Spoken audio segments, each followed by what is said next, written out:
তোমরা কেমন আছো? আশা করি ভালো আছো। আমিও খুব ভালো আছি। তো আজকে আমার প্রিয় বান্ধবীর জন্মদিন। তো আজকে আমরা যাব মন্দিরে। ওই দেখো আমার বান্ধবী এই যে হাসতে হাসতে মুখে স্মাইল নিয়ে চলে এসছে আমার কাছে।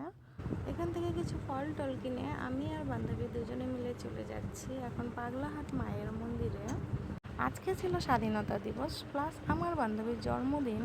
আমার বান্ধবী কতটা লাগে তাই না বলো তোমরা? এদিকে দেখো সবাই ফল টল কেটে নিচ্ছে আর আমিও দেখো ফলগুলো কেটে নিলাম।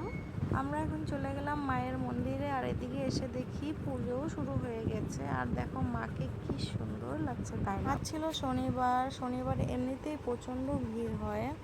অনেকে আবার বলছিল আজকে 15ই আগস্ট বলে নাকি এত ভিড় হয়েছে। আজকে যে আমরা আসলাম সেটা কিন্তু আমরা আজকালকের মধ্যে প্ল্যানিং করি না, আমরা সেটা প্ল্যানিং করেছি 8 মাস আগে।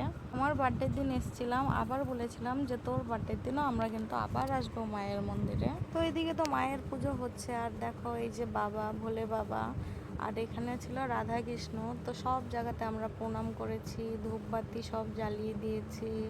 মায়ের পুজো শেষ, এদিকে পুষ্পাঞ্জলিও দিয়ে দিলাম আর দেখো প্রসাদও দিয়ে দিয়েছে, আমরা দুজনেই প্রসাদ নিয়ে নিয়েছি। তো ওখানে কিছুক্ষণ বসে এখন আমরা চলে যাচ্ছি 12বিশা।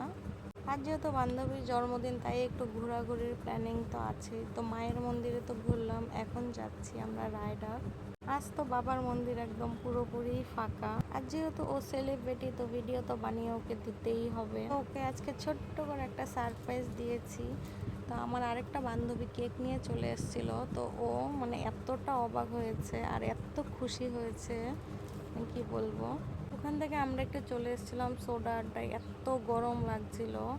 আজকের মধ্যে এতটুকুই, টাটা বন্ধুরা, বাই। কেমন লাগলো অবশ্যই জানাবে, টাটা।